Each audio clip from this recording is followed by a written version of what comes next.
Good evening बेटा, क्या हाल चाल भाई? या लेक्चर अटेंड नहीं कर रहे हो तुम लोग प्रॉपरली? या डेली अपडेट करता हूँ ना तो डेली अपलोड कर रहा हूँ तो डेली लेक्चर देखो यार, नहीं तो पेंडिंग होता जाएगा तुम्हारा।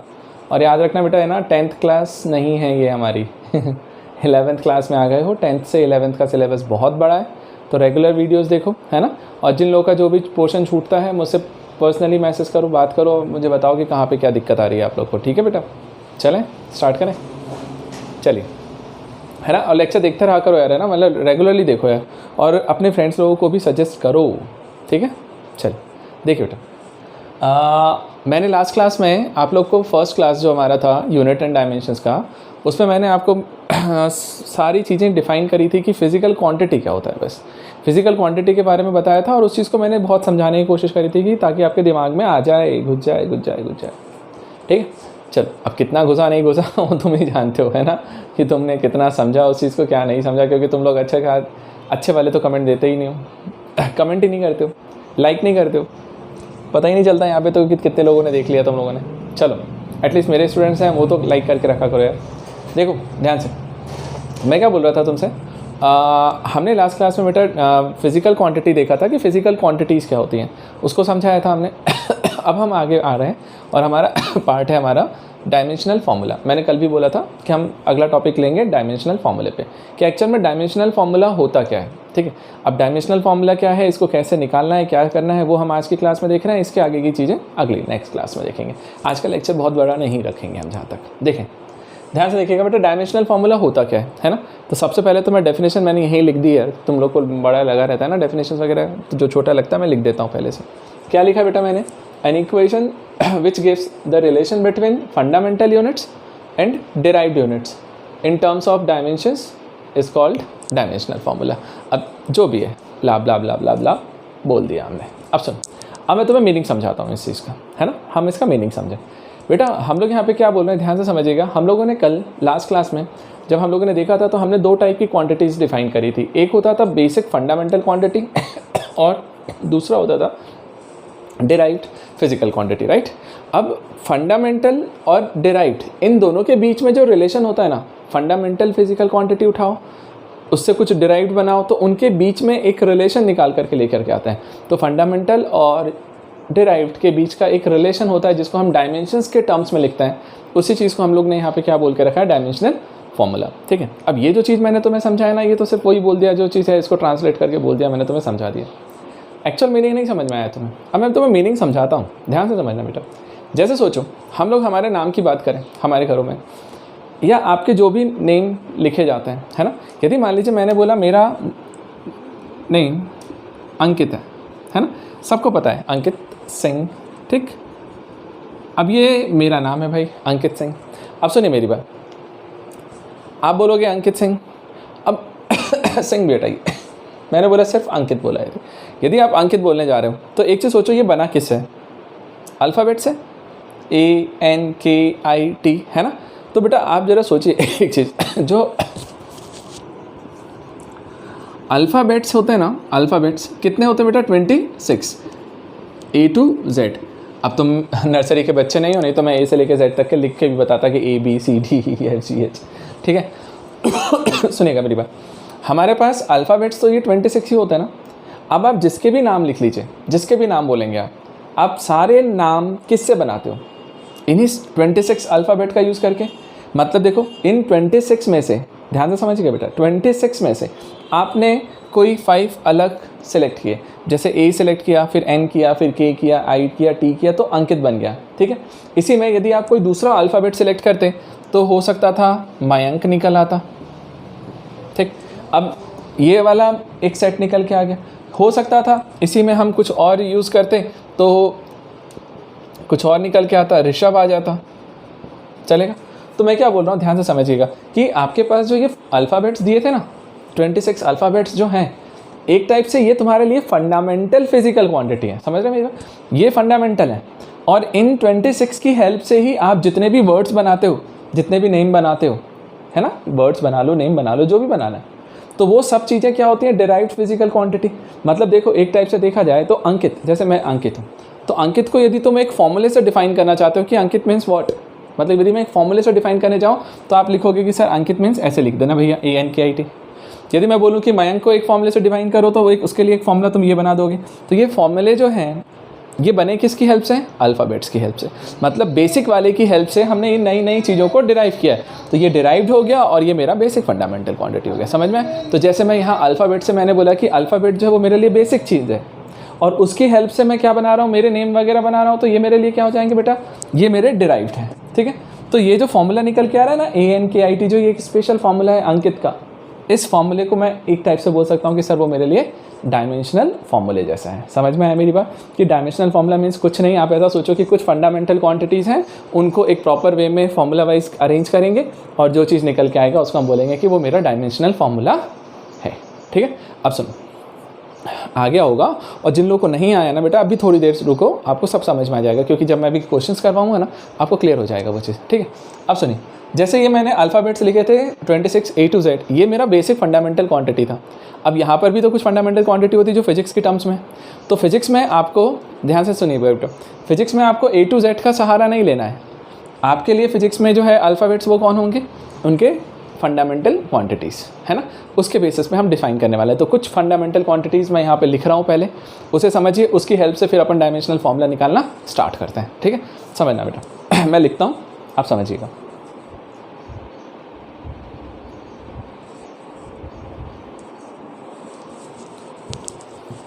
देखिएगा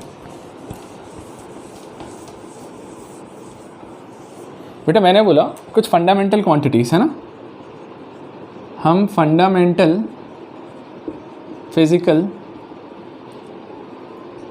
क्वांटिटीज़ की बात करते हैं, ठीक है। अब ये जो फंडामेंटल फिज़िकल क्वांटिटीज़ हैं, इसको मैं कुछ इस तरीके से लिखता हूँ कि कौन कौन सी चीज़ें हैं और उसको किस चीज़ से रिप्रेजेंट करना है, कैसे रिप्रेजेंट करना है, ठीक है। क्योंकि हम फॉर्मूला बनाने वाले हैं बेटा, नहीं तो हम वैसे देखा जाए तो फंडामेंटल तो मैंने आपको कल ही बता दिया था क्या है। बेटा फॉर्मूले में कैसे कन्वर्ट करना है वो देखो। सबसे पहला है ना, सबसे पहली चीज़ जो फंडामेंटल फिजिकल क्वांटिटी थी वो याद है आपको, मैंने लिखा था मास, है ना। मास हमारा फंडामेंटल फिजिकल क्वांटिटी था, कल भी बताया था, आप समझाने की जरूरत नहीं। तो बेटा ध्यान से देखिएगा, जहाँ पर भी मास आएगा ना, उस मास को हम लोग यहाँ पे रिप्रेजेंट करने वाले हैं कैपिटल M से। समझ में आ रहा है? अरे जैसे हमने वहाँ अल्फ़ाबेट का यूज़ किया था ना, तो यहाँ भी अल्फ़ाबेट्स में ही लिखेंगे, लेकिन स्पेशल है किसको क्या बोलना है। तो जहाँ पे भी आप कैपिटल M लिखेंगे ना, इसका मतलब होगा कि हमने क्या लेकर के रखा हुआ है, मास। तो मास को आपको कैपिटल M से रिप्लेस करना है बेटा, ठीक है। दूसरा, मास के बाद एक आता है यहाँ पे लेंथ। हमने बोला था लेंथ भी हमारा एक फिजिकल क्वांटिटी है, तो मास को हम इधर नीचे लिख देते हैं ताकि आपको अच्छा लगेगा कि एक टाइप से अरेंज हो जाएगा। ये M, लेंथ को आप किससे रिप्रेजेंट करिएगा, कैपिटल L से। लेंथ को कैपिटल L से रिप्रेजेंट करिए। फिर आ जाता है आपका टाइम, टाइम को आप रिप्रेजेंट करिए कैपिटल T से। तो मास हो गया कैपिटल M से, लेंथ हो गया कैपिटल L से, टाइम हो गया कैपिटल T से, ठीक है। इसी तरीके से कुछ चीज़ें और भी हैं, जैसे मैंने बोला था करंट, है ना बेटा। करंट जो है, करंट भी एक फंडामेंटल फिजिकल क्वांटिटी है। और करंट को किससे रिप्रेजेंट करते हैं, ध्यान से सोचिएगा। करंट को हम लोग एम्पियर्स में मेजर करते हैं ना, एम्पियर्स में, उसके बेसिस पे हम लोग इसको करंट को हमेशा A से रिप्रेजेंट करते हैं। मतलब कहीं पर यदि आ जाए तो आप उसको क्या लिखिएगा, A, ठीक है। तो करंट को A से रिप्रेजेंट करना है, I से नहीं करना है। बहुत सारे लोग उसको I से कर जाते हैं, बेवकूफ़, है ना। ध्यान से देखना। तो करंट A हो गया। करंट के बाद में एक और चीज़ आती है यहाँ पे, वो है टेम्परेचर, ठीक। टेम्परेचर को किस में मेज़र करते हो, देखो टेम्परेचर डिग्री सेल्सियस में भी होता है और केल्विन में भी होता है। हम लोग यहाँ पर जो स्टैंडर्ड लेकर के चलते हैं वो हमारा है केल्विन। तो हमने क्या लिख दिया इसको, केल्विन। केल्विन को हम K से रिप्रेजेंट करते हैं, इसलिए टेम्परेचर को भी हम K से रिप्रेजेंट करेंगे। तो जहाँ पे भी टेम्परेचर आए बेटा K लिखने का, ठीक। अच्छा, करंट हो गया, टेम्परेचर हो गया, ठीक है। इसके बाद में एक आता है अमाउंट ऑफ मोल,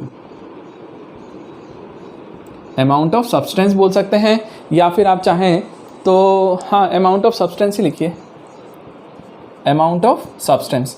इसको हम लोग लिखते हैं यहाँ पे मोल से रिप्रेजेंट करते हैं। क्या रिप्रेजेंट करते हैं बेटा, मोल। तो जो अमाउंट ऑफ सब्सटेंस आपने केमिस्ट्री में पढ़ के रखा है उसको हम किससे रिप्रेजेंट करने वाले, मोल से, MOL, ठीक। सिर्फ MOLE होता है, लेकिन हम लोग यहाँ पे जो लिखते हैं ना, सिर्फ हम MOL लिखेंगे, मोल, ठीक है। कहाँ की बात कर रहे हैं बेटा हम, डायमेंशनल फॉर्मूले के टाइम पे, ठीक है। अगला चीज़ देखिए, और एक होता है intensity of light, intensity of light, ठीक है बेटा। या ल्यूमिनस इंटेंसिटी, है ना। तो ल्यूमिनस इंटेंसिटी लिख लीजिए, ठीक है। चलिए, ल्यूमिनस इंटेंसिटी, ठीक है। और जो बेटा ल्यूमिनस इंटेंसिटी होता है ना, उसको हम लोग CD से रिप्रेजेंट करते हैं। कैंडेला में उसको मेजर किया जाता है, कैंडेला, तो उसको हम लोग क्या लिखते हैं, CD, ठीक है। तो ल्यूमिनस इंटेंसिटी को हम लोग CD से रिप्रेजेंट करते हैं। तो देखो, मैंने कुछ फंडामेंटल फिजिकल क्वांटिटीज़ आपको दी, mass, length, time, current, temperature, amount of substance और ल्यूमिनस इंटेंसिटी, ठीक है। अब इतनी सारी मैंने ज़रूर दी है, लेकिन बेटा हमने आपसे बोला था कि हम अभी जब चैप्टर में हैं तो हम बहुत सारी चीज़ों पे तो नहीं जाएंगे। मेन चीज़ें हैं जो हमें स्टार्टिंग में यूज़ में आने वाली हैं, वो जो है वो कौन सी वाली होती है, जो सबसे ज़्यादा यूज़ में आ रही होंगी भी फ़िलहाल जो सबसे ज़्यादा यूज़ में आएगी वो होगा मास, लेंथ और टाइम, ठीक। क्योंकि हम अभी काइनेमेटिक्स में जब हम घूम रहे होते हैं ना, तब इसी से पाला पड़ता है। जब आप इलेक्ट्रिसिटी वाले पार्ट में जाते हो तब आपको करंट मिलेगा, ठीक बेटा, यहाँ से। फिर जब आप हीट थर्मल वाले में जाओगे पार्ट में, तो वहाँ पर आपको टेम्परेचर मिलेगा, ठीक है। फिर काइनेटिक थ्योरी ऑफ गैसेस वगैरह में जाते हैं तो मोल्स वगैरह से पाला पड़ता है, ठीक। और लाइट से रिलेटेड होगा तो वो ल्यूमिनस इंटेंसिटी CD से पाला पड़ेगा, ठीक है। तो ये अलग अलग करके इतनी सारी फिजिकल क्वांटिटीज़ थी फंडामेंटल वाली। तो बेटा अभी हम लोग जो मैक्सिमम चीज़ें कवर करने वाले हैं ना, जो फॉर्मूले निकालने वाले हैं, स्टार्टिंग के 3 या फिर हम ज़्यादा जाएंगे तो करंट तक जाएंगे, ठीक है। तो इतनी चीज़ें मैं आपको करंट अभी निकाल के देता हूँ, ठीक है। समझ में आ रहा है मेरी बात। अब अपन निकालते हैं डायमेंशनल फार्मूला क्या होता है, ठीक है। ये मेरा था फंडामेंटल फिजिकल क्वांटिटी, राइट बेटा। एक बार इसे नोट कर लीजिए, समझ लीजिए। तो अब मैं इसको रब कर रहा हूँ इस पोर्शन को, और अपन लिखने वाले। देखना बेटा, जहाँ भी मास आएगा उसको कैपिटल M से रिप्रेजेंट करना, लेंथ को कैपिटल L से, टाइम को कैपिटल T से। तो वो खुद मुझे फॉर्मूला बना करके दे देगा, ठीक। चलिए नोट कीजिए, मैं प्रॉब्लम्स करवाता हूँ, आपको समझाता हूँ कि डायमेंशनल फार्मूला है क्या, केसेस का।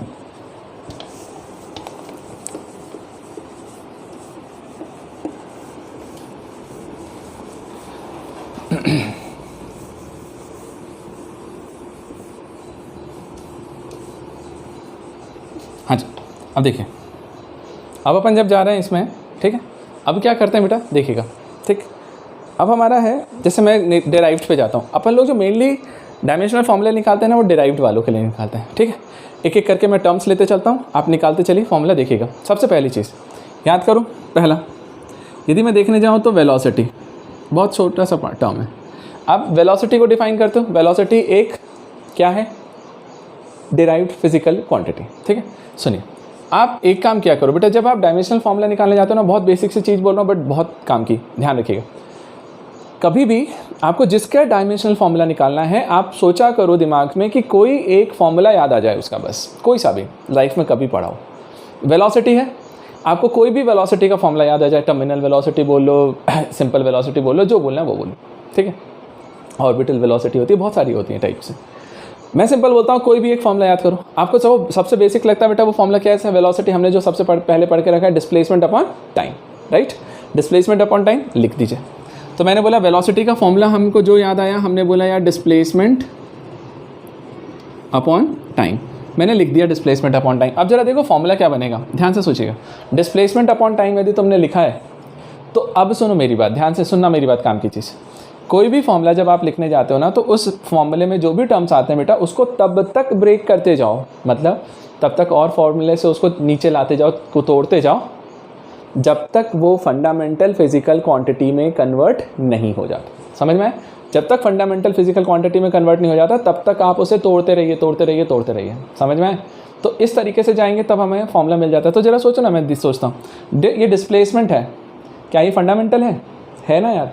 लेंथ बेटा, अच्छा देखो, यदि मैंने तुम्हें बोला है लेंथ, तो लेंथ में सब काउंट हो जाता है। लेंथ कहीं लेंथ लिखा हुआ है तो भी कैपिटल एल से रिप्रेजेंट कीजिए, कहीं डिस्टेंस लिखा है तो भी कैपिटल एल है, डिस्प्लेसमेंट है तो भी कैपिटल एल है, रेडियस बोल दिया तो भी कैपिटल एल है। मतलब मैं क्या बोल रहा हूँ कि लेंथ वाला, जिसके पास भी लेंथ होगा उस सबको कैपिटल एल से रिप्रेजेंट। तो डिस्प्लेसमेंट है तो उसको क्या लिख सकते हैं, कैपिटल एल। तो मैंने डिस्प्लेसमेंट को कैपिटल एल लिखा, टाइम को, फंडामेंटल क्वांटिटी था ये भी, तो इसको सीधे टी लिखा। तो बेटा जो फॉर्मूला निकल के आया वो मेरे पास क्या आया, एल टी माइनस 1, इसकी पावर 1 है, ऊपर जाके माइनस हो जाएगी, तो टी माइनस 1। तो एल टी माइनस 1 ये मेरा फाइनल फॉर्मूला होता है किसका, वेलोसिटी का, ठीक है। और क्योंकि बेटा मालूम है होता क्या है कि कई बार है ना हम लोग इसको पूरा एम, एल और टी की टर्म्स में लिखते हैं, तो यहाँ पर एम नहीं है मास, तो आप चाहो तो m0 भी लिख सकते हो। m नहीं है मतलब m0, L1 L_t-1 मतलब L_t-1 सिंपल लिख दो चलेगा, ठीक है। m0 L_t-1 या फिर सिंपल L_t-1 भी लिखोगे वैलिड है। तो ये बेटा ये जो देखो ये MLT की टर्म्स में जो हमने ये फॉर्मूला निकाल दिया ना, ये फॉर्मूला जो है इसको हम बोल रहे हैं डायमेंशनल फॉर्मूला। समझ में आया? मतलब उसी चीज़ को हमने देखो ये m मास लेंथ टाइम तीनों फंडामेंटल थे, मतलब एक टाइप से देखा जाए तो अल्फ़ाबेट्स जैसे, तो उनकी हेल्प से हमने उसको अरेंज किया प्रॉपर तरीके से, फॉर्मूला मिल गया, चलेगा। चलो अगला देखो, ये वेलोसिटी था। सेकंड चीज़, सेकंड है एक्सेलरेशन। अब जब हम एक्सेलरेशन के बारे में बात करने जा रहे हैं, बेसिक चीज़ें बोल रहा हूँ जो सब तुमने पढ़ी हुई है। एक्सेलरेशन की बात करते हो तो आप क्या लिखोगे सर? मैं बोलूँगा वेलोसिटी अपॉन टाइम, ठीक है। चलो अच्छा लगा, आपने वेलोसिटी अपॉन टाइम लिखा, चलिए बढ़िया बात है। लेकिन मैंने क्या बोला भैया, तब तक तोड़ते रहे, तब तक ब्रेक करते रहे इस फॉर्मूले को जब तक ये फंडामेंटल में नहीं आ जाता। वेलोसिटी क्या फंडामेंटल है? नहीं है, नहीं है तो तोड़ो, ब्रेक करो। तो वेलोसिटी को क्या लिख सकता हूँ अगली बार मैं बोलूँगा सर डिस्प्लेसमेंट अपॉन टाइम होता था ये, और अपॉन में भी एक टाइम है, राइट। तो ये क्या हो जाएगा मुझे बताओ? तो ये बनेगा मेरे लिए डिस्प्लेसमेंट अपॉन टाइम, और टाइम मिलकर के क्या हो जाएगा? Time square. अब डिस्प्लेसमेंट अपॉन टाइम स्क्वायर, अब सोचिए क्या अब ये कन्वर्ट हो गया? हाँ जी, डिस्प्लेसमेंट मीन्स लेंथ, तो मैंने लिखा L, टाइम मतलब T, तो T की पावर 2 है, तो ये बन रहा होगा L_t-2। और इसी चीज़ को चाहो तो आप लिख सकते हो m0 L_t-2, ये फॉर्मूला है। क्लियर हुआ? ठीक। अच्छा देखिए बेटा एक चीज़ बताओ, मैं अभी स्टार्टिंग में जो ये 2 4 5 फॉर्मूले लिख रहा हूँ ये बिल्कुल बेसिक वाले हैं, लेकिन मैं आपको बोलता हूँ इसलिए करके बता रहा हूँ कि आप इसको रट लेना। सुनो मेरी बात, रट लेना, क्योंकि ये वो फॉर्मूले हैं ना जो बार बार यूज़ में आएंगे। अब जब बार बार यूज़ में आएंगे तो हम डायरेक्ट लगा देंगे ना उस चीज़ को, समझ में आए? तो ये बहुत बेसिक है, इसलिए आपको इसको रट के रखना चाहिए कि जैसे आंख बंद करते से मुझे बोलना चाहिए कि यदि किसी ने पूछा वेलोसिटी तो L_t-1, एक्सेलरेशन है तो L_t-2, समझ में? फोर्स है तो ML_t-2। ठीक, अब सुनिए मेरी बात और करते हैं नेक्स्ट वाला। देखिए थर्ड, फिर कुछ अच्छी चीज़ों के निकाल करके फिर ख़त्म करेंगे। फोर्स है बेटा, फोर्स के लिए यदि लिखना है तो मैं सोचता हूँ कोई भी फॉर्मूला याद आ जाए सर, तो सबसे बेसिक फॉर्मूला तो मुझे यही याद आता है, मास इनटू एक्सेलरेशन।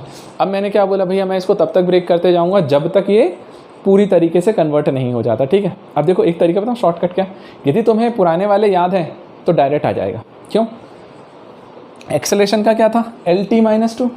आपको पता है कि एक्सेलरेशन का L_t-2 और मास का m, तो ML_t-2 डायरेक्ट आंसर है ना। लेकिन यदि सपोज करो कि नहीं अकेला फोर्स ही पूछ लिया और पूरा बनाना है तो कैसे करेंगे? तोड़ते रहेंगे जब तक फंडामेंटल में नहीं आता। जैसे मास को मास ही लिखे रहने दिया, एक्सेलरेशन को लिखा मैंने वेलोसिटी अपॉन टाइम, ठीक है बेटा। एक्सेलरेशन को मैंने लिखा वेलोसिटी अपॉन टाइम। अब वेलोसिटी को मैं क्या लिखूंगा देखना ध्यान से, मास इनटू वेलोसिटी को मैं लिखता हूँ फिर से यार डिस्प्लेसमेंट अपॉन टाइम, और ये भी टाइम है तो ये बन जाएगा टाइम का स्क्वायर, राइट। अब सोचिए क्या अब फंडामेंटल में गया ना, मास फंडामेंटल है, डिस्प्लेसमेंट मतलब लेंथ फंडामेंटल है, और टाइम मतलब टी भी फंडामेंटल है। तो फॉर्मूला बन रहा होगा ML अपॉन में टी स्क्वायर, मतलब ये बनेगा ML_t-2। याद आया? समझ में आया? तो ये ML_t-2 जो है ये इसका डायमेंशनल फॉर्मूला निकल के आए। तो सोचना बेटा एक चीज़, यदि एक्सेलरेशन पता होता तो मैं सीधे लिखता ना मास इनटू एक्सेलरेशन, तो एक्सेलरेशन का L_t-2, मास का m, तो ML_t-2 ये आ गया, ठीक है। अच्छा देखो यदि तुम्हें फोर्स पता है, मैं बोलता हूँ ये सब याद होने चाहिए इतने, ये बेसिक वाले 4 5 तो हम याद रख सकते हैं। यदि ये याद है ना बेटा तो देखो अब अगला वाला जो फॉर्मूला होता है वो होता है वर्क डन का, राइट बेटा। अच्छा एक चीज़ और ध्यान रखिएगा, वर्क डन बोलते हैं हम लोग, वर्क डन और एनर्जी को सेम तरीके से डील किया जाता है। आपने पढ़ा है पहले भी कि वर्क डन और एनर्जी साथ में एक जैसे कैलकुलेट करते हैं, मतलब कहीं एनर्जी निकालना है तो हम वर्क डन निकालते हैं। क्यों करते हैं, क्या करते हैं, सब हम वर्क पावर एनर्जी वाले चैप्टर में पढ़ेंगे अच्छे से बट अभी याद रखिएगा एनर्जी मीन्स वर्क डन। तो एनर्जी और वर्क डन के डायमेंशनल फॉर्मूले अलग नहीं होते। तो जो मैं वर्क डन का बोल रहा हूँ वही मेरे लिए एनर्जी का भी है, ध्यान रखिएगा। और याद करो अब इसका कोई फॉर्मूला याद आता है? याद आ गया मुझे, क्या? Force into displacement work done. तो मैंने लिखा यार सर फोर्स इनटू डिस्प्लेसमेंट, ठीक है। अब सोचिए फोर्स इनटू डिस्प्लेसमेंट मैंने यहाँ से लिखा ना, अभी मैं आपको एक बार और दूसरे तरीके से भी चेक करके बताता हूँ, ठीक है। Force into displacement. अब एक काम करो बेटा, फोर्स को तब तक ब्रेक करेंगे जब तक इसमें कन्वर्ट नहीं हो जाता। तो आप क्या लिखेंगे? फोर्स को आप लिखेंगे मास इनटू एक्सेलरेशन, और ये आ गया साथ में डिस्प्लेसमेंट इनटू में। और तोड़ना जरा बेटा, एक्सेलरेशन को क्या लिख सकते हो ये बताओ मुझे। ये मास हो गया, एक्सेलरेशन जो है, एक्सेलरेशन को क्या लिख सकते हैं, वेलोसिटी अपॉन टाइम। वेलोसिटी को लिखोगे डिस्प्लेसमेंट अपॉन टाइम, तो डिस्प्लेसमेंट अपॉन टाइम स्क्वायर। तो मैं सीधे लिख देता हूँ, अब ब्रेक नहीं कर रहा इतना, displacement upon time square into displacement, ठीक है। अब फाइनली बोलिए, मास है तो m, ये डिस्प्लेसमेंट मीन्स लेंथ, ये भी लेंथ, तो L2 टाइम्स आया अपॉन में T भी 2 टाइम्स आया, तो फॉर्मूला बना mL2T-2। तो mL2T-2 जो निकल के आया ना बेटा, ये आपका डायमेंशनल फॉर्मूला किस चीज़ का निकल के आया, एनर्जी का, राइट। ये एनर्जी का, या फिर आप इसी चीज़ को बोल लीजिए कि ये वर्क डन का, तो वर्क डन हो या एनर्जी हो, दोनों के डायमेंशनल फॉर्मूले आपको ये निकल के आए। क्लियर है। अच्छा सोच बेटा, इसी चीज़ को मैं तुरंत लिख देता यदि मुझे फॉर्मूला याद होता। मैं बोलता फोर्स का मुझे मालूम था यदि पहला वाला ऊपर का, तो मैं लिखता यहीं से mL2, और डिस्प्लेसमेंट है तो सर एक L, तो L और L मिल करके देखो ना, दोनों का बेस में पावर ऐड हो जाएंगे, तो mL2T-2 हो गया, चलेगा।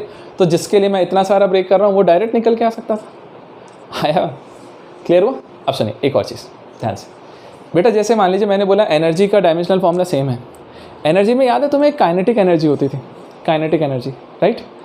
काइनेटिक एनर्जी का डायमेंशनल फॉर्मूला निकाल के देखें और देखते हैं, चेक करते हैं कि इससे मैच करता है कि नहीं करता है। तो ज़रा देखना, यहाँ पे मैं लिखता हूँ, ठीक। सोचिए काइनेटिक एनर्जी की बात करें, काइनेटिक एनर्जी, ठीक। अब काइनेटिक एनर्जी का फॉर्मूला याद करो कोई सा भी, आपको सबसे बेसिक वाला फॉर्मूला यही याद आएगा, ½ mv², राइट है ना। काइनेटिक एनर्जी का फॉर्मूला कौन सा याद आता है, ½ mv²। इससे भी निकालेंगे तो डायमेंशनल फॉर्मूला वही आएगा जो उससे आया था। कैसे, देखो बेटा 1/2 नंबर है, 1/2 नंबर है, तो उसका डायमेंशनल फॉर्मूला क्या होगा, बोलो। कुछ नहीं, छोड़ दो। m क्या है, मास, मास का डायमेंशनल फॉर्मूला मैंने लिखा m, राइट बेटा। अच्छा v वेलोसिटी, अब या तो तोड़ो डिस्प्लेसमेंट अपॉन टाइम उसका स्क्वायर है, या फिर मैं सीधे लिखूँ, मैंने बोला वेलोसिटी का आपने लिखा था LT-1, देखिए ये रहा, तो इसको डायरेक्ट यूज़ कर लेता हूँ, ठीक है। तो मैंने लिखा LT-1 और उसका स्क्वायर है, ध्यान रखिएगा।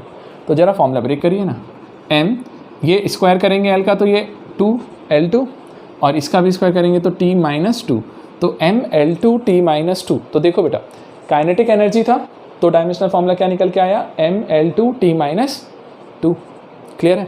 अच्छा देखो यहीं पे एक और चीज़ देखो, एक और बताता हूँ, यहीं के यहीं मैं, देखिए यदि मैं बोलूँ पोटेंशियल एनर्जी है ना, सोचो तो पोटेंशियल एनर्जी का फॉर्मूला क्या था, mgh, याद आया, mgh, mdh नहीं है, mgh है, mgh। m क्या होता था, मास, लिखें, चलो डायमेंशनल फॉर्मूला लिखते हैं। g सुनिएगा, एक्सेलरेशन ड्यू टू ग्रेविटी।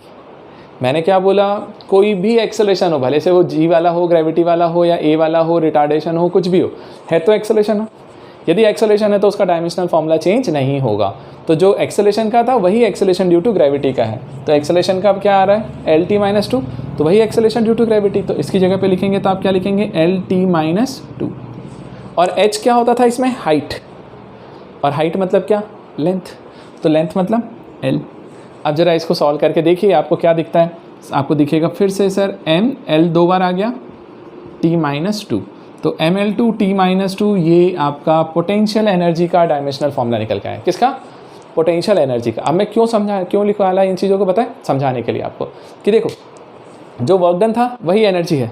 अब एनर्जी है तो एनर्जी तो डिफरेंट टाइप्स की हो सकती है ना, मतलब हो सकता है इलेक्ट्रिकल एनर्जी हो, पोटेंशियल एनर्जी हो, कुछ भी हो। तो याद रखिएगा कोई भी एनर्जी निकालोगे डायमेंशनल फार्मूला सेम आएगा। तो डायमेंशनल फार्मूला के लिए मैंने चेक किया कि काइनेटिक एनर्जी एक फॉर्म था इसका, तो काइनेटिक के फॉर्मूले से निकाला तो भी mL2T-2 आया। पोटेंशियल एनर्जी भी उसका फॉर्म था, उससे भी यही आया। आगे जाकर के स्प्रिंग फोर्स वगैरह पढ़ोगे, वहाँ से भी निकालोगे स्प्रिंग एनर्जी से भी, तो भी यही आएगा। मतलब कोई भी एनर्जी हो ना भाई, सबका डायमेंशनल फार्मूला सेम है, ठीक है, चलेगा। तो ये मैंने तुम्हें थोड़े से कुछ बेसिक्स बताए कि आपको क्या करना है कि जिस भी फॉर्मूले का डायमेंशनल फार्मूला निकालना है उसका कोई फॉर्मूला याद कर ले भाई, और उसको तब तक तोड़ते जा, तब तक ब्रेक करते जा, तब तक ब्रेक करते जा, जब तक वो बेसिक क्वांटिटीज़ में कन्वर्ट नहीं हो जाता, मतलब फंडामेंटल में। जब हो जाए तो mLT वगैरह से रिप्लेस कर फॉर्मूला बन जाएगा, जो भी हाथ में आएगा वही मेरा डायमेंशनल फार्मूला है। और बेटा इसकी बहुत ज़रूरत पड़ती है, क्योंकि कुछ बच्चों को पता है, जिन्होंने देखा है कि इसके यूजेस हमने कैसे करते हैं, तो आगे वाले जो टॉपिक्स होते हैं ना इसके आगे के, जब आप दो इक्वेशंस की वैलिडिटी चेक करते हो, या मतलब इक्वेशंस गिवन है तो उसकी वैलिडिटी चेक करते हैं कि मतलब वो वैलिड है या नहीं है, या फिर आप कोई फॉर्मूला डिराइव कर रहे होते हो या यूनिट कन्वर्ट कर रहे हो तो सब जगह पे डायमेंशनल फॉर्मूला लगता है। तो ये बहुत बेसिक चीज़ है, बिल्कुल आपको आनी चाहिए अच्छे से। क्लियर है बेटा? इसे नोट कीजिए, तो मैं और प्रॉब्लम्स करवाता हूँ, कीजिए जरा एक बार।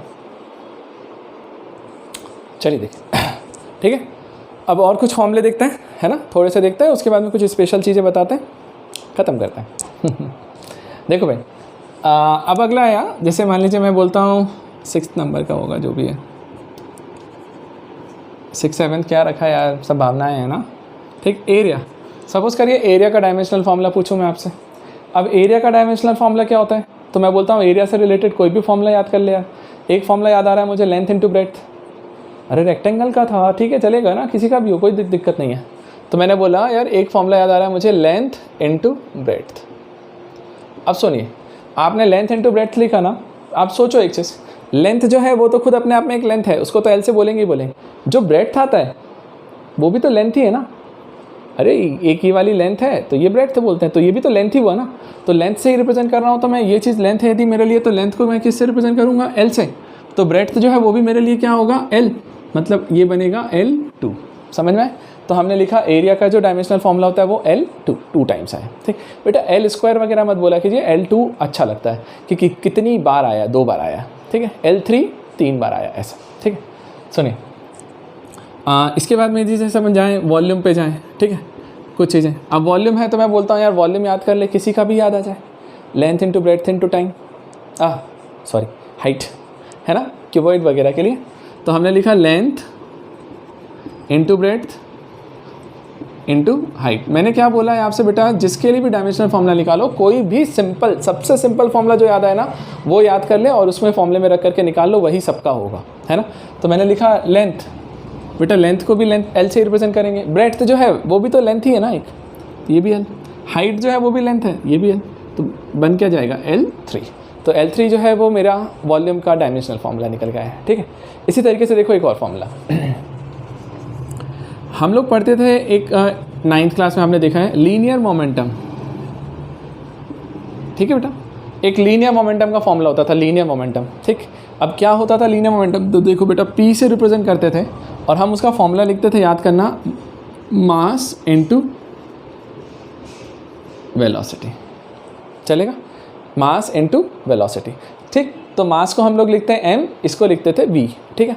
तो मैं सिंपल शॉर्ट में लिखूँ, बिल्कुल मैं वही लिखूँगा, इतना ज़्यादा नहीं लिखना। तो मास इनटू वेलोसिटी, चलेगा, p इक्वल्स टू mv। अब बेटा इसका डायमेंशनल फॉर्मूला निकालना है, क्या करें बोलिए, लिखते थे ना, मास को तो m से ही रिप्रेजेंट करना पड़ेगा, वेलोसिटी को बोलो, वेलोसिटी LT-1 हो गया। तो MLT-1, MLT-1 जो है ना बेटा, ये मेरा लीनियर मोमेंटम है, समझ में। इसी तरीके से देखो, एक होता है यहाँ पे एंगुलर मोमेंटम, ठीक बेटा। एंगुलर मोमेंटम को जब हम लोग रिप्रेजेंट करते हैं ना, तो हम लोग क्या लिखते हैं पता है, मोमेंट ऑफ लीनियर मोमेंटम। अब देखो मोमेंट ऑफ लीनियर मोमेंटम होता है, लेकिन अब क्या होता है ये सब चीज़ तुम्हें नहीं मालूम अभी, है ना। तो मैं सिंपल सा लिख रहा हूँ, आप याद रखिए R इंटू पी। R क्या होता है, रेडियस वेक्टर, मतलब लेंथ को रिप्रेजेंट कर रहा होता है, और P जो है वो मेरा लीनियर मोमेंटम है। तो R क्रॉस P, ये एंगुलर मोमेंटम होता है, ठीक। तो जो एंगुलर मोमेंटम को हम लिखते हैं moment of linear momentum, R cross P, simple सा। R मतलब लेंथ, अभी लेंथ, देखो मैंने आपसे बोला ना, अभी तो मेरे को फॉर्मूला बताना पड़ेगा क्योंकि ये चीज़ें तुम्हें पता नहीं है। आगे जब चैप्टर्स में आगे बढ़ते जाएंगे तो ये सारी चीज़ें तुम्हें याद रहेंगी, तो उस समय फिर आपको बताने की जरूरत नहीं, आप खुद निकाल करके दे दोगे आंसर, ठीक है। तो बेटा R मतलब लेंथ है तो L, और P मतलब लीनियर मोमेंटम, तो चाहो तो इसको ब्रेक करो, चाहो तो डायरेक्ट यूज़ करो। तो इसका डायरेक्ट फॉर्मूला यदि यूज़ करें तो MLT-1, तो एक्चुअल में फॉर्मूला निकल के आएगा ML2T-1, 2 बार हो गया T-1, ठीक। ये आपके कुछ डायमेंशनल फॉर्मूले निकल के आए, क्लियर है बेटा। अब सुनिए मेरी बात ध्यान से, इतना तो आ गया। अब मैं एक अगला बोलता हूँ, ठीक है। कुछ स्पेशल टाइप के मैं आपको एक और टेम्परेचर ग्रेडियंट होता है ना। एक बच्ची ने पूछा था मुझसे, इसलिए मैं बता देता हूँ, बाकी ये सारी चीज़ें आपको बाद में मिलेंगी। टेम्परेचर ग्रेडियंट, ठीक बेटा। इसको हम क्या लिखते हैं, ध्यान से रखिएगा। एक टाइप से सिंपल बोलूँ ना तो dt/dx होता है, dt/dx। अब dt/dx क्या है तुम्हारे लिए, तुम्हें नहीं मालूम है ना। मैं सिंपल सा लिख रहा हूँ, delta t upon delta x लिख लीजिए आप अभी फ़िलहाल, ठीक। अब डेल्टा टी और डेल्टा एक्स क्या है, तो ध्यान से समझिएगा बेटा, टी यहाँ पे टेम्परेचर को रिप्रेजेंट कर रहा है। क्या है ये डेल्टा टी जो है वो चेंज इन, ध्यान से सुनिएगा, चेंज इन टेम्परेचर, और डेल्टा एक्स जो है वो चेंज इन पोजीशन है, चेंज इन पोजीशन। पोजीशन मतलब यहाँ से यहाँ, मतलब पहले 2 पे था अब 5 पे चला गया, तो कितना चेंज आया, 2 से 5 का मतलब 3, तो है तो लेंथ ही ना, ठीक है, लेंथ है वो। अब सुनिए ध्यान से, तो यदि टेम्परेचर ग्रेडियंट को हम delta T by delta x लिखते हैं, वैसे माइनस लगता है इसके सामने में, तो ठीक है वो चीज़ें बात की है, जब होगा तब देखेंगे, मैं लगा देता हूँ। अब सुनिए, आपको तो डायमेंशनली देखना है ना, तो डेल्टा टी मतलब चेंज इन टेम्परेचर। टेम्परेचर को किस में मेजर किया था अपन ने, केल्विन, के, राइट। तो इसको यदि लिखने जाओगे तो आप क्या लिखोगे, के टेम्परेचर, और डेल्टा एक्स पोजीशन है तो लेंथ, तो हम क्या लिखेंगे, एल, ठीक है। तो ये फॉर्मूला बन रहा होगा के एल माइनस 1। और बेटा देखिए अभी बिल्कुल कंफ्यूज नहीं होना है, ये सारी चीज़ें आपके पास बाद में सब आने वाली हैं, सब आप चीज़ें पढ़ोगे ना तब वो चीज़ें बहुत आसान हो जाएगी। इसलिए ना मैं कुछ चीज़ों को अभी हटा के रखता हूँ, लेकिन होता क्या बताया, बच्चे ना कहीं से इधर उधर से पढ़ते हैं, फिर पूछते हैं सर ये बता दो, ठीक। तो मैं अभी बता दे रहा हूँ आपको, लेकिन अभी आपको नहीं जाना है, अपन हीट में जाएंगे ना, वहाँ पे बाकायदा पूरा पढ़ोगे, सारी चीज़ें निकालेंगे, सब समझ में आ जाएगा वहाँ। क्लियर बेटा, चलिए। तो ये आपका कुछ डायमेंशनल फॉर्मूले मैं निकाल के दिया, मैं आपको शीट में दिया हूँगा, वहाँ पे बहुत सारे फॉर्मूले होंगे, उन सबके निकालते रहो। बस यही है कि जिसका भी फॉर्मूला आप निकालने जा रहे हो उसका बेसिक फॉर्मूला पता होना चाहिए, कोई ना कोई। नहीं पता है तो अभी थोड़ा सा पेशेंस रखना, आ जाएगा टाइम, पता चल जाएगा, ठीक है। चलो इसे नोट करो। तो मैं इसमें कुछ स्पेशल टाइप के कॉन्स्टेंट्स यहाँ पर यूज़ होते हैं, उनके भी डायमेंशनल फॉर्मूले मैं आपको निकाल के बताता हूँ, क्योंकि वो जनरली पूछे जाता है ना। जैसे देखिए मैं इसको रब कर रहा हूँ बेटा, है ना, नोट कर लीजिएगा।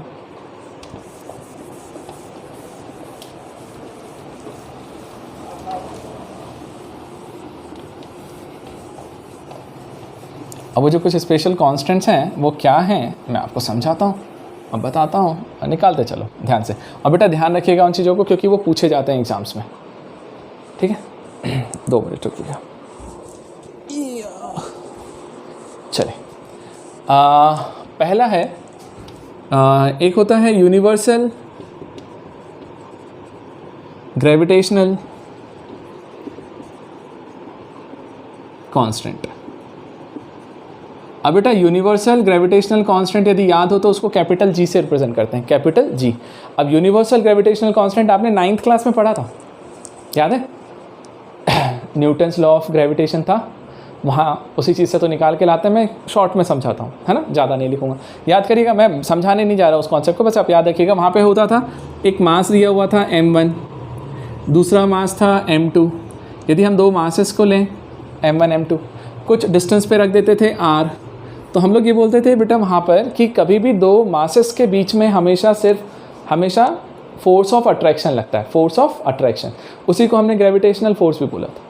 तो हम यहाँ पे क्या बोल रहे हैं कि m1 और m2 के बीच में कुछ ना कुछ फोर्स लग रहा होगा जिससे वो एक दूसरे को अट्रैक्ट करेंगे, और इसी फोर्स का फॉर्मूला मुझे न्यूटन्स ने ला करके दिया था, न्यूटन्स ग्रेविटेशनल फॉर्मूले के थ्रू। तो याद करिएगा, हम लिखते थे ना, force of attraction between m1 and m2 is directly proportional to m1 m2 inversely proportional to r², तब जाकर के फॉर्मूला निकलता था, है ना। तो हम लोगों ने ऐसा लिखा था बेटा, F equals to capital G m1 m2 by r²। याद आया? अरे आया नहीं आया, सुनो और समझा देते हैं, अब आपको आ जाएगा शायद। याद करना बेटा, हम बोलते थे इनके बीच में जो भी फोर्स लग रहा है ना, F is directly proportional to m1 m2, दोनों के मास के प्रोडक्ट के प्रोपोर्शनल होता था। उनका जो डिस्टेंस होता था उनके स्क्वायर के, r के स्क्वायर के इन्वर्सली प्रोपोर्शनल होता था। फिर इन दोनों इक्वेशंस को जब हम कंबाइन करते थे तो हम बोलते थे F proportional to m1 m2 by r², right, है ना, कॉम्बिनेशन ऑफ दीज 2 इक्वेशंस।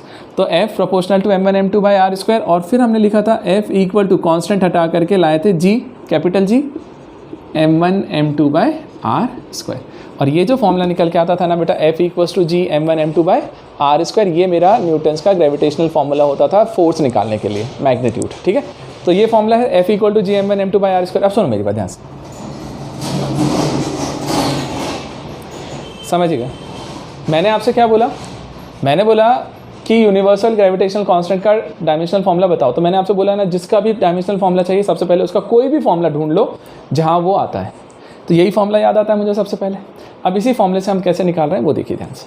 मैंने लिखा कि यार मुझे ये फॉर्मूला याद आया, F equals to ji m1m2/r², और यहाँ जो जी होता था ना वो यूनिवर्सल ग्रेविटेशनल कांस्टेंट। तो जी की वैल्यू निकाल लो सबसे पहले। जी इक्वल्स टू क्या हो जाएगा बोलिए, F इंटू इधर गया तो r² अपॉन में m1m2, ठीक है। F G equal to F into r² upon में m1m2 हो गया ना। अब सुनो, आप इनके डायमेंशनल फॉर्मूले रखिए। फोर्स है, फोर्स का डायमेंशनल फॉर्मूला क्या होता है बेटा, mlt-2, राइट, mlt-2। तो मैंने लिखा mlt-2, डायरेक्ट यूज़ कर लिया। नहीं तो आप चाहो तो फिर मास इंटू एक्सेलरेशन और इस सबसे तोड़ो, ठीक। r क्या है बेटा बताओ, यहाँ पे r होता था distance between m1 and m2, मतलब डिस्टेंस है, लेंथ है, तो सिंपल l का स्क्वायर आ जाएगा यहाँ पे। अपॉन में बोलिए m1 खुद अपने आप में एक मास था, तो m1 के लिए यदि देखने जाओगे तो उसको कैपिटल M लिखोगे, और जो m2 है वो भी तो एक मास है, तो m2 के प्लेस पे भी मास लिखेंगे। एक m तो कैंसिल हो गया होगा, फाइनल फॉर्मूला आएगा कि ये एक m कैंसिल होने के बाद एक m ऊपर जाएगा, तो ऊपर पावर जाके -1 हो गया होगा। अब ये L 2 टाइम्स है और यहाँ पर 1 टाइम, तो 2 + 1 3 टाइम्स, तो L3 और T -2। तो बेटा m-1 L3 T -2, m-1 L3 T -2, ये आपका डायमेंशनल फॉर्मूला निकल के आता है किसका, यूनिवर्सल ग्रेविटेशनल कांस्टेंट का। क्लियर है। तो अभी ये चीज़ है। अच्छा देखिए बेटा, अभी तो क्या हो रहा है कि जो भी मैं ऐसा स्पेशल बोल रहा हूँ तो उनके फॉर्मूले मैं खुद बता रहा हूँ, बट आगे जाकर के आपको कोई नहीं बताएगा, आगे जाकर के आपको खुद पता होना चाहिए। तो ये फॉर्मूले याद रखिएगा कि ये फॉर्मूले इसके लिए काम आते हैं, है ना। तो यूनिवर्सल ग्रेविटेशनल कांस्टेंट बहुत पूछा जाता है, नोट करके रखें, ठीक, इसे नोट कर लीजिए। अब मैं एक और बताता हूँ।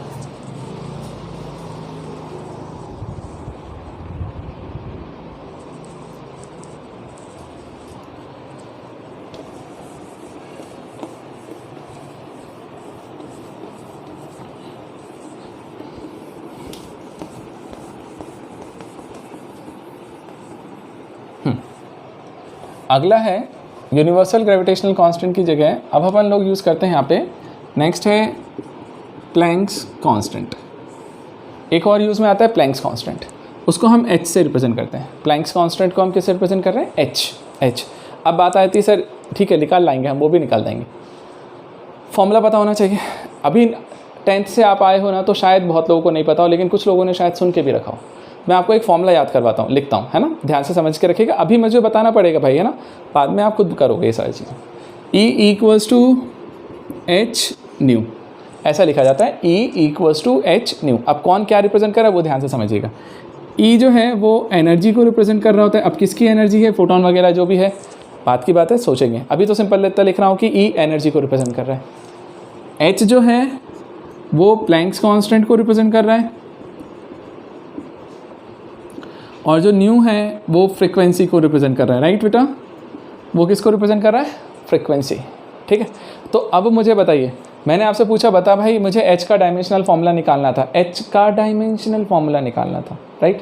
तो सोचो ना यार, h का डायमेंशनल फॉर्मूला क्या होता है, दिखा ले, देखिए सबसे पहले मैं यहाँ से h की वैल्यू लिखूँगा तो वो आएगा बेटा E/न्यू, न्यू को डिवाइड में कर दिया, ठीक है। अब E क्या है, एनर्जी। अब फॉर्म ऑफ एनर्जी है, जिस भी टाइप का एनर्जी हो भैया डायमेंशनल फॉर्मूला तो सेम ही रहेगा। वो क्या है, याद करिए, डायमेंशनल फॉर्मूला क्या होता था, mlt-2 होता था क्या, बिल्कुल नहीं, mlt-2 होता था फोर्स का, और वर्क डन का होता था ml2t-2, और जो वर्क डन का था वही एनर्जी का था, और E जो है वो एनर्जी।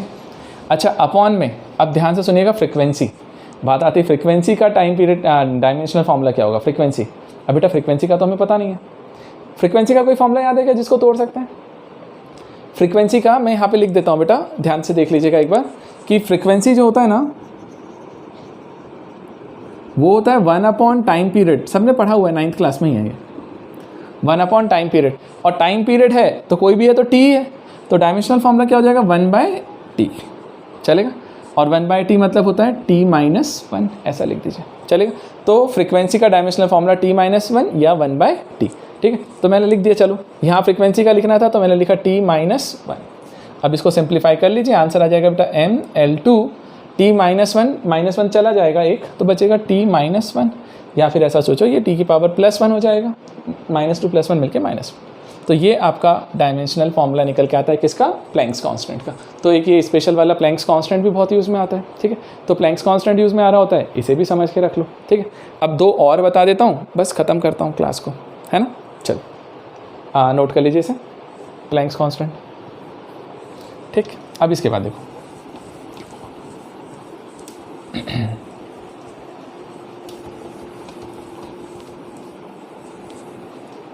अब प्लैंक्स कांस्टेंट के बाद में मैं जाता हूँ नेक्स्ट वाला, कोफिशिएंट ऑफ विस्कोसिटी, ठीक।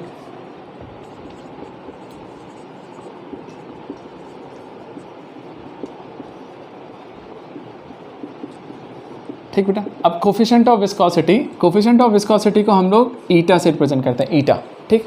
ईटा कैसे बनाते बेटा, एन लिखिए सिंपली और उसकी टांग खींच दो नीचे तक, ठीक। तो ईटा बना दिया सिंबल। अब सुनिए ध्यान से, ये ईटा है, इसको हमने कोफिशिएंट ऑफ विस्कोसिटी बोला। अब मैंने बोला यार अब विस्कोसिटी के लिए आप बात करने जाओगे, विस्कस फोर्स, विस्कस होता है, विस्कस का मीनिंग समझाता हूँ। विस्कोसिटी, विस्कस किससे रिलेटेड है, जैसे हम सिंपल सा एक एग्जांपल लेना वाटर का। एक जगह पे आप वाटर लो, मतलब आप सोचो कि एक टेबल है, ये हाथ है सरफेस, इसके ऊपर मैंने पानी डाला पहली बार, तो मैं देखता हूँ कि पानी ना पूरा फैल जाता है, एकदम बह जाता है। लेकिन वहीं पर यदि मैं जा कर के इस पर हनी डालूँ, हनी, तो मुझे लगता है नहीं बह पाता, बहुत इकट्ठे होने लग जाएगा, थोड़ा सा आगे जाएगा। ऐसा क्यों होता है ऐसा बेटा, क्योंकि हम लोग बोलते हैं कि सिंपल जनरल टर्म्स में बोला जाए तो मैं बोलता हूँ कि पानी जो है वो पतला है कहीं ना कहीं, और जो हनी है वो गाढ़ा है, गाढ़ा बोला जाता है। गाढ़े का मतलब क्या हो गया यहाँ पे, कि हम लोग बोल रहे हैं कि वो ज़्यादा विस्कस है, ठीक है। तो जिसमें ज़्यादा गाढ़ापन है मतलब वो उतना ज़्यादा विस्कस है। तो फ्लूइड से रिलेटेड प्रॉपर्टी है, जब हम फ्लूइड में जाएंगे तब पढ़ेंगे। तो सिंपल सा याद रखिएगा कि यार कहीं ना कहीं गाढ़ेपन से रिलेटेड कौन हो जाता है टर्म, विस्कस, है ना। तो विस्कस, कोफिशिएंट ऑफ विस्कोसिटी कहीं ना कहीं मेजरमेंट होगा किस चीज़ का, कि फ्लूइड कितना विस्कस है। तो जो भी है मुझे नहीं मालूम। हाँ, दिक्कत यहाँ पे कहाँ पे आ रही है बेटा, कि एक फॉर्मूला याद होना चाहिए सर हमें, कोई ना कोई, है ना कोई फॉर्मूला याद होना चाहिए जिससे निकलेगा। अब वो फॉर्मूला तुम्हारे पास अभी नहीं है, मेरे पास है, मैं दे रहा हूँ, आगे तुम बताना, ठीक। देखिए एक फॉर्मूला आता है इनके बीच में रिलेशन का, F = 6 pi eta R V. आगे के लेक्चर्स में हम इस फॉर्मूले को डिराइव भी करके लाने वाले हैं, ठीक है। तो देखिए F = 6 pi eta R V मेरा फॉर्मूला है। अब यहाँ पे कौन क्या रिप्रेजेंट कर रहा है वो ध्यान से समझ लीजिए तो आपको समझ में आएगा। बेटा F जो है वो विस्कस फोर्स होता है, 6 पाई सिंपली कांस्टेंट है, कांस्टेंट का कोई डायमेंशन नहीं बेटा। ईटा कोफिशिएंट ऑफ विस्कोसिटी है, लिख देता हूँ यार, ठीक, कोफिशिएंट ऑफ विस्कोसिटी है। आर जो है यहाँ पर वो रेडियस को रिप्रेजेंट कर रहा है। अब किसका रेडियस, क्या रेडियस, सब बाद में समझेंगे, ठीक। जो वी है, वी ये टर्मिनल वेलोसिटी है। अब ये कौन सी वेलोसिटी होती है भाई, जो भी है बाद में देखेंगे, बट है तो वेलोसिटी।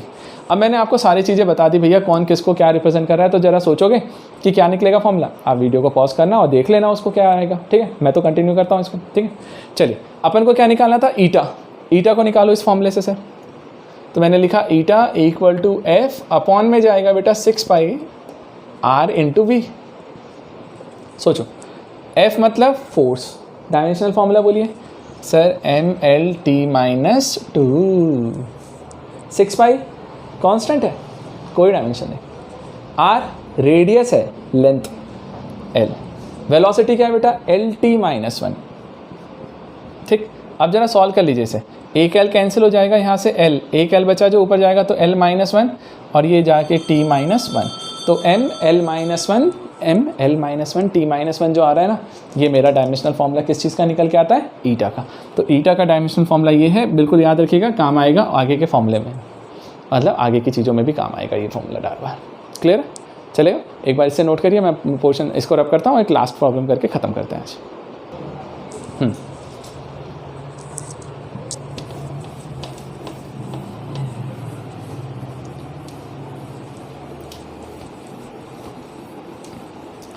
अब एक टर्म आता है बेटा जो हम लोग को हीट में यूज़ आता है, थर्मल फिजिक्स जब पढ़ने जाएंगे ना तब, वो होता है स्पेसिफिक हीट कैपेसिटी। बेटा स्पेसिफिक हीट कैपेसिटी, इसको सिंपली हम अभी S से रिप्रेजेंट कर रहे हैं। स्पेसिफिक हीट कैपेसिटी को हम S से रिप्रेजेंट कर रहे हैं, कई जगह पे C से भी रिप्रेजेंट करते हैं, अब जब भी होगा तब देखेंगे। जो स्पेसिफिक हीट कैपेसिटी है, अब यहाँ पे कौन सा फॉर्मूला लगेगा मुझे ही बताना पड़ेगा, ठीक है। मैं अभी बताता हूँ क्या फॉर्मूला बता, यहाँ पे लगता है delta Q equal to M S delta T, delta Q equals to M S delta T, ठीक है। डेल्टा Q जो है ना वो कहीं ना कहीं क्या बता रहा होता है, चेंज इन हीट, चेंज बोल लीजिए या हीट सप्लाइड बोल सकते हैं, जो भी है ना। अब चीज़ें बाद में समझेंगे, ठीक है। बार बार मैं यही चीज़ें बोल रहा हूँ आपके साथ। डेल्टा Q क्योंकि यार चैप्टर ही ऐसा है ना, एक्चुअल में बताऊँ, देखो ये सबसे फर्स्ट चैप्टर है और इस चैप्टर में सारे टर्म्स कहाँ के यूज़ हो गए पता है, जितने टर्म्स आप पूरे पढ़ने वाले हो फिजिक्स में, मतलब पूरी 11th में भी 12th में भी। तो ऑब्वियसली यार मतलब बहुत सारी चीज़ें तो मुझे हवा में बोलनी पड़ेगी, तो अभी हवा में है बट बाद में सब चीज़ें ग्राउंड पे आ जाएंगी आपके लिए, ठीक है। सुनिए, तो चेंज इन हीट बताता है। m जो है बेटा वो मास को रिप्रेजेंट कर रहा होता है, मास, अमाउंट ऑफ मास, ऐसा लिख लीजिए, अमाउंट ऑफ मास।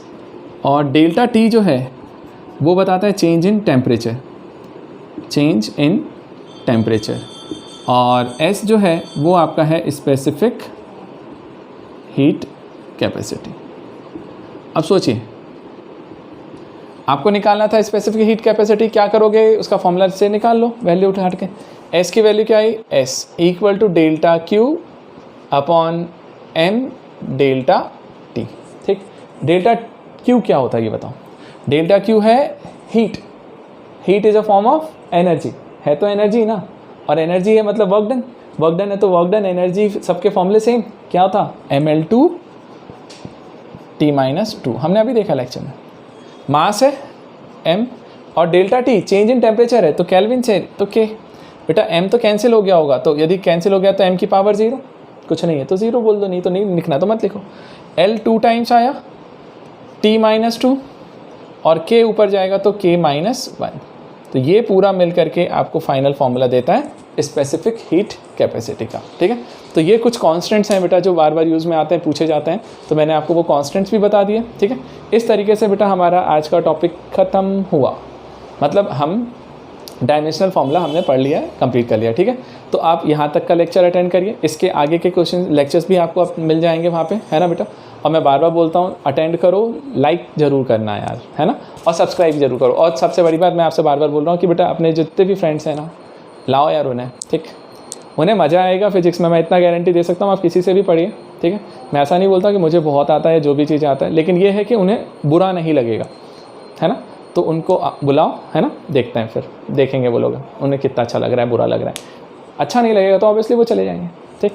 अच्छे लगेंगे तो रुकेंगे, है ना, हम कोई वो तो कर नहीं रहे, ठीक। चलो मिलते हैं बेटा नेक्स्ट क्लास में, बाय बाय, गुड नाइट।